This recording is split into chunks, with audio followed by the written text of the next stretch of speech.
बिस्मिल्लाहिर्रहमानिर्रहीम। अस्सलाम वालेकुम नादरीन, आप यूट्यूब चैनल देख रहे हैं। मैं इमरान खान हूँ। सबसे पहले रिपोर्ट कर देते हैं आपको कि इमरान खान साहब ने जेल में क्या बातचीत की है कल के दिन में। अब तो चीज़ें नॉर्मलाइज हो रही हैं। पहले इमरान खान साहब को बहुत ज़्यादा रिपोर्ट इसलिए करना पड़ता था कि बाकी मीडिया इमरान खान को रिपोर्ट नहीं करता था।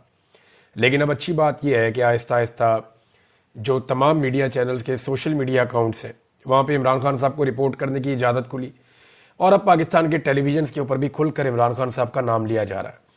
थोड़ी दिनों में आप इमरान खान साहब की तस्वीर और उनके पुराने बयानात भी देखना शुरू कर देंगे और अगर इमरान खान साहब रिहा हो जाते हैं तो फिर आप उनको टेलीविजन स्क्रीन के ऊपर देखेंगे। हालात नॉर्मलाइज हो रहे हैं। पाकिस्तान तहरीक इंसाफ के ऊपर जो बहुत एक सख्त दौर आया था उसका खात्मा हो रहा है।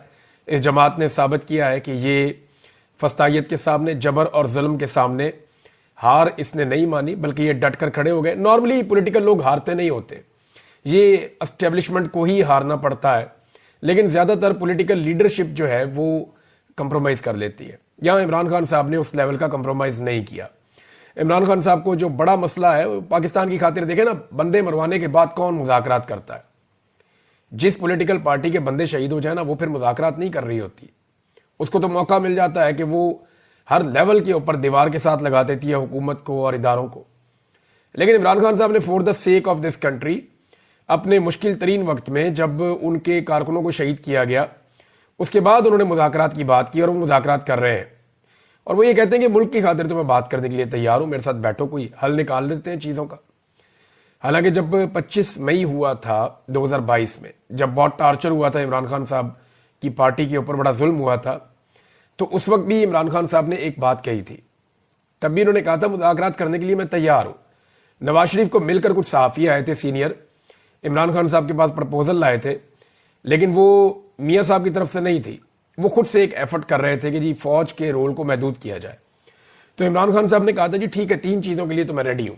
नंबर 1, फौज के किरदार को महदूद किया जाए, यानी वो उनका सियासी किरदार हमेशा के लिए ख़त्म किया जाए। अपॉइंटमेंट का जो तरीकाकार है उसको ऐसा स्मूथ किया जाए कि ये सियासत जो है इदारे के अंदर ये ख़त्म हो जाए। नंबर 2, इमरान खान साहब ने कहा था कि इकॉनमी के ऊपर सियासत बंद कर दी जाए, एक ऐसा चार्टर बना दिया जाए इकॉनमी का जो हमेशा चलता रहे और इसके ऊपर जो भी अपोजिशन पार्टी हो वो सियासत का निशाना ना बनाए, क्योंकि ये पाकिस्तान की एक बड़ी कमजोरी है इकॉनमी जो है।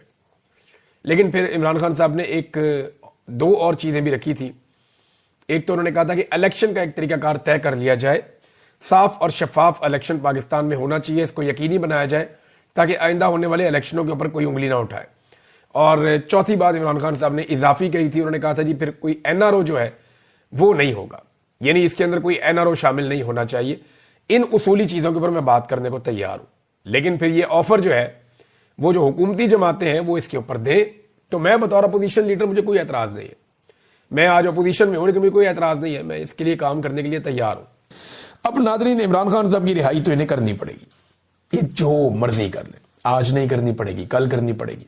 हाँ, आसिम मुनीर सबसे बड़ी रुकावट है इमरान खान साहब की रिहाई की, ये हकीकत है।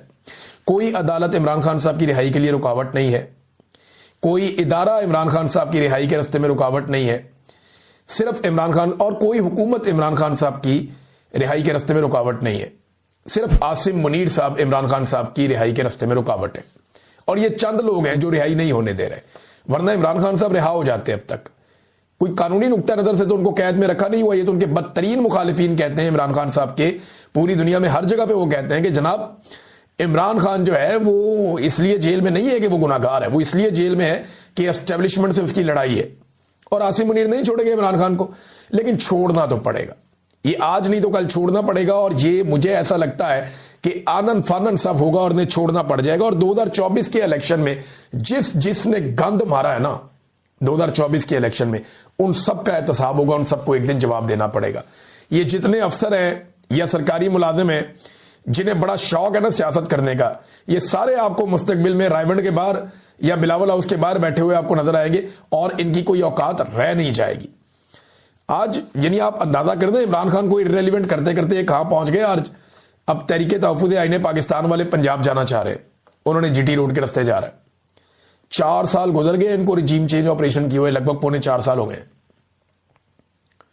3.25 साल के बाद आज भी इनकी औकात यह है कि इन्हें पूरे पंजाब में क्रैकडाउन करना पड़ता है कोई भी पॉलिटिकल एक्टिविटी शुरू होने से पहले।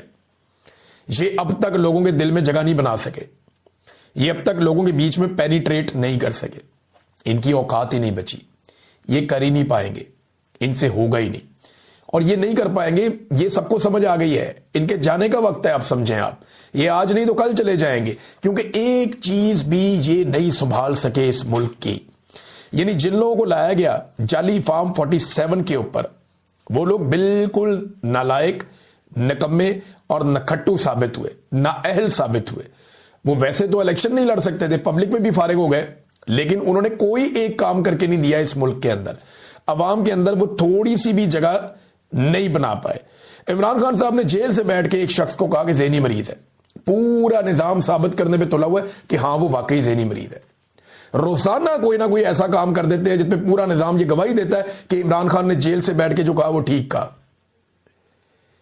यानी कभी DGI/SPR की प्रेस कॉन्फ्रेंस, या तो क्या कोई बनता है, आप उठ के सियासी प्रेस कॉन्फ्रेंस कर रहे हैं और अजीब तरीके की आपकी बॉडी लैंग्वेज है जो किसी प्रोफेशनल सोल्जर की हो ही नहीं सकती। कभी इंडिया में देखा आपने किसी को ऐसे प्रेस कॉन्फ्रेंस करते हुए?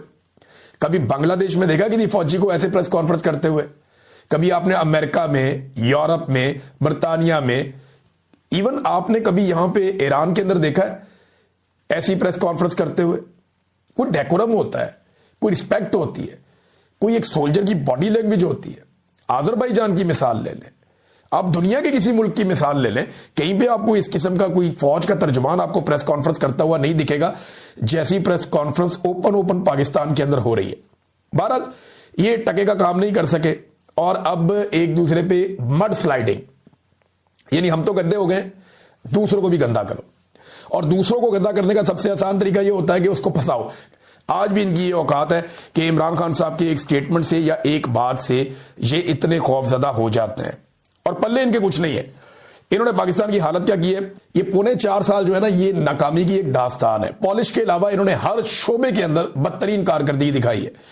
पहले ये कहते थे ये CPAC गेम चेंजर है। नाज़रीन, जाली हुकूमतें जो बनाई गई हैं, इनके फॉर्म 47 भी जाली हैं, इनकी हरकतें भी जाली हैं। और जब कोई ऑर्गेनिकली काम करता है या कोई ऐसे काम करता है जैसे असली काम होता है, तो इन्हें तकलीफ भी बहुत होती है और वो दिखाई भी दे रही है। ये वज़ीर आला खैबर पख्तूनख्वा जो सुहेल अफरीदी साहब हैं, ये तलबा के अंदर जाते हैं, नौजवानों में जाते हैं, बच्चों में जाते हैं, तो ये बहुत नेचुरली उनके साथ बिहेव करते हैं, क्योंकि इन्हें बंदे इकट्ठे करने का, रश दिखाने की इनको ज़रूरत नहीं है ना। पब्लिक इनके साथ है बहुत बड़ी तादाद में, तो इन्हें इस बात का एहसास कमतरी नहीं है कि 4 बंदे इकट्ठे हो जाएं, मैं फटाफट एक एंगल से तस्वीर बनाऊं, कोई बच्ची भागती हुई आए मेरे गले लगे। ये सारी चीज़ें इन्हें करने की ज़रूरत नहीं है ना, जो मरियम नवाज साहबा करती हैं, या कोई बच्चा भागता हुआ है वो आके मेरे गले लगे।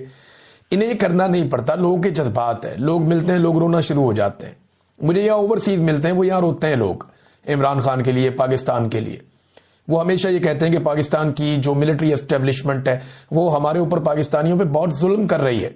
वो ये कहते हैं कि